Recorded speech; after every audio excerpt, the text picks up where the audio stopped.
Hello दोस्तों, तो आप सभी लोगों यूनिक सेंटर में मोस्ट वेलकम। तो जैसे गाइज बहुत सारे बच्चों के कमेंट्स आ रहे थे कि सर आपने मतलब जो भी टॉपिक्स आपने डिटेल में पढ़ा दिए तो वो तो ठीक है, लेकिन अब क्या कर सकते हो। देखो हमारे पास पेपर के मुश्किल से अगर हम बात करेंगे 8 से 9 दिन बचे हुए हैं, तो सर हमें कुछ क्या करेंगे कि हर एक चैप्टर्स के बता दो कौन कौन से टॉपिक को ज़्यादा हम पढ़ें और किन टॉपिक को ज़्यादा हमें प्रायोरिटी देनी है। तो गाइज ये वीडियो यार उसी टॉपिक पर आधारित है। आपको इस वीडियो में ना एक तो सबसे पहले आप क्या करो, वीडियो को शुरू से लेकर लास्ट तक का देखोगे। क्यों?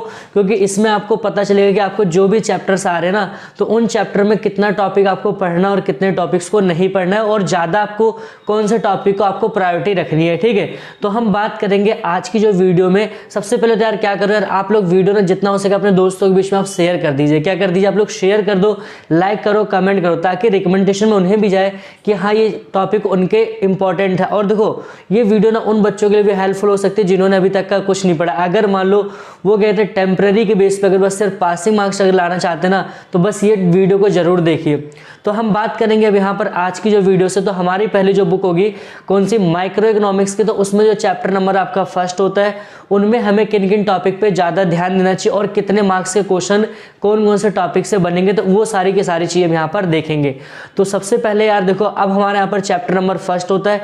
तो इसमें देखो ज़्यादा नहीं, आपको कम से कम अगर बात है मतलब जो आपका ठीक है 3-4 जो टॉपिक है जो ज़्यादा आपको इंपॉर्टेंस है उसको ज़्यादा आपको पढ़ना हो, जहाँ से आपका एक क्वेश्चन आपका बड़ा नंबर का बनेगा और बाकी एमसीक्यू क्वेश्चन बन सकते हैं। तो सबसे पहले हम देखो यहाँ पर क्या है कि हमारा जो चैप्टर नंबर फर्स्ट है कौन सा, हमारे यहाँ पर व्यष्टि का पहला अर्थशास्त्र एवं अर्थव्यवस्था।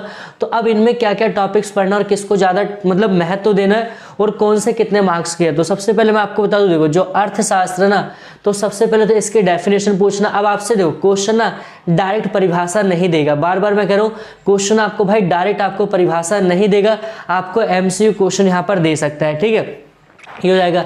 अब इसमें बताओगे क्या, सिंपल बताना कि जो व्यष्टि होता है क्या होता है, वह विज्ञान होता है जो धन से संबंधित क्रियाओं क्या होता है अध्ययन करता है, ऐसा करके। ठीक है, या फिर जो मनुष्य के व्यवहार का अध्ययन करता है उसी को हम कहते हैं अर्थशास्त्र होगा। ठीक है, अब देखो सबसे जो इंपॉर्टेंट टॉपिक आपको यहाँ पर पढ़ना है, तो ये जो आपका टॉपिक रहनी है भाई 4 मार्क्स का टॉपिक है। कितने मार्क्स का, ये 4 मार्क्स का टॉपिक है, इसको थोड़ा सा प्रायोरिटी में रखना है। ठीक है, ये टॉपिक की व्यष्टि और समष्टि अर्थशास्त्र में क्या क्या डिफरेंस होते हैं। ठीक है, ये कई बार क्वेश्चन पूछा गया है, बच्चे बढ़िया से नहीं करते। और अगर आप में से नहीं देखा किसी ने कि हाँ कैसे करेंगे, तो आप लोग प्ले लिस्ट में जाके वहाँ पर 11th क्लास के आप चेक करिए, मतलब लिस्ट बनी हो, तो वहाँ पर मैंने हर एक क्वेश्चन को बहुत अच्छे से पढ़ाया हुआ है। और दूसरा जो हमारे को टॉपिक प्रायोरिटी में रखना है वो कह रहा है कि वहाँ पर वास्तविक और आदर्शात्मक। ठीक है, अब ये देखो ये कई बार क्वेश्चन में हिट हुआ पेपर में कई बार है, तो इसको भी आप इंपॉर्टेंट रखिए। ये भी क्या 4 मार्क्स का, देखो आएंगे आपके 4 से 6 नंबर के एक क्वेश्चन जरूर आएगा, लेकिन वो रहेगा एक बड़ा क्वेश्चन बनेगा और एक आपका एमसीक्यू से रिलेटेड 1-2 क्वेश्चन आपके बन सकते हैं। तो जो बड़े मार्क्स के इस चैप्टर नंबर हमारे को फर्स्ट में, इसमें इन चीज़ों को ध्यान रखना है। अब देखो कहोगे वास्तविक और आदर्शात्मक, तो इसमें मैंने आपको पढ़ा रखा था, सिंपल बात है कि इसमें हम भूतकाल से संबंधित भविष्य काल के ये जो चल रहा है उसके बारे में बात करते हैं, लेकिन यहाँ पर कैसा होना चाहिए। ठीक है, ये क्या होता है, ठीक ये क्या होता है, जैसे मान लो ऐसे क्या था, क्या है और क्या होगा, ऐसे करके। लेकिन इनकी जो आदर्शात्मक होता है इनके ऊपर क्या कर सकते हैं हम, विचार कर सकते हैं। तो ये सारा का सारा मैंने आपको डिटेल बता दी। वीडियो बस ये मैं आपको वही बताऊंगा कौन से टॉपिक को आपका ज़्यादा टाइम देना, कौन से ज़्यादा आपका इंपॉर्टेंस है। ठीक है, यहाँ पर दुर्लभता क्या आती है, तो इसकी परिभाषा सिंपल सा, संसाधनों के अभाव को क्या दुर्लभता कहते हैं। ठीक है, और आर्थिक क्रिया क्या होती है जो धन से संबंधित। तो इनको तो बस आप एमसीक्यू के लिए पढ़े, बाकी 2 क्वेश्चन आपको यहाँ पर प्रायोरिटी में रखना है। और अगर हम नेक्स्ट टॉपिक देखेंगे, तो नेक्स्ट टॉपिक में आपका अर्थव्यवस्था किसे कहते हैं, एमसीक्यू में आ जाएगा। तो मैंने आपको बता दिया कि कह सकते हो वे सभी इकाइयाँ होती जो कह सकते हो जो रोजगार का सृजन करती हो। ठीक है, ये अब कह रहे दो थोड़ा सा अगला दो, अगला जो टॉपिक हमारा इंपॉर्टेंट टॉपिक आपका ये रहा, यहाँ पर कह रहे कि अर्थव्यवस्था के प्रकार। ठीक है, यहाँ पर कैसा क्वेश्चन बनेगा, तो यहाँ पर आपके 3 प्रकार की इकोनॉमी होती है, केंद्रीय, योजनाबद्ध। अब देखो यहाँ पर जो कंफ्यूजन आपको डाले, क्योंकि एग्जामिनर पूरा माइंडसेट रहेगा कि बच्चों से क्वेश्चन छुड़वा दो, लेकिन कह दो नहीं हमने वीडियो को देखा, हमने अच्छे से टॉपिक को कवर किया, हमें सारे का सारा क्वेश्चन पता है कि किस लेवल तक का आने वाला है। ठीक है, तो पहले यहाँ पर अर्थव्यवस्था क्या होती है, केंद्रीय तो नॉर्मली होता है, इसी को आपसे समाजवादी भी कह सकता है। ठीक, लेकिन इसी को आपको कहेगा नियंत्रित अर्थव्यवस्था।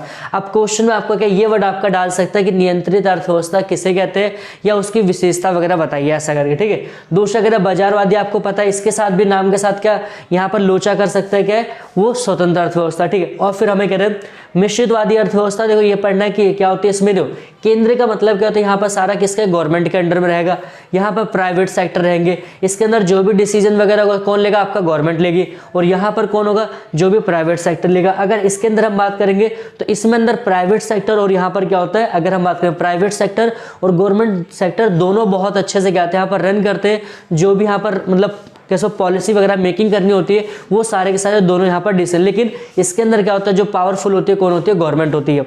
और ये देखो इस बार का जो क्वेश्चन है ये थोड़ा सा आपका मोस्ट इंपॉर्टेंट है, ये आपका 3 मार्क्स का क्वेश्चन आपका बन सकता है। कितने का, 3 मार्क्स का, कि सरल अर्थव्यवस्था और जटिल अर्थव्यवस्था क्या होती है। ठीक है, तो ये सारे टॉपिक आपको ना फर्स्ट चैप्टर में आपको कवर करना है, इससे ज्यादा आप लोग कहीं भी मत पढ़िए। और बस देखो चीजें आपने अगर बुक पढ़ लिया, आपने बाकी चीजें आपने देख लिया, वीडियो देख लिए, आप रिवाइज ज्यादा करो। रिवाइज जितना ज्यादा आप रिवाइज करोगे ना उतने ज्यादा, और न्यूमेरिकल आपको पता है बहुत खतरनाक है साथ। ठीक है, सारे चैप्टर्स आपको काल पियर्सन हो गए, स्पीयर बन के, तो इन क्वेश्चनों को इतना ज्यादा प्रैक्टिस करिए, आपको क्वेश्चन को देख के आपको इतना स्पीड है कि हाँ इसका आंसर इतना निकाल दो। ठीक है, तो बाकी अब देखते हैं। अगर आपको वीडियो अच्छी लग रही हो ना, वीडियो को लाइक कर दो, शेयर कर दो और चैनल को सब्सक्राइब कर दीजिएगा। और हम मिलते हैं हमारा नेक्स्ट जो चैप्टर रहेगा उसमें हम किन किन टॉपिक को कवर करेंगे वो देखते हैं। So thanks for watching this video.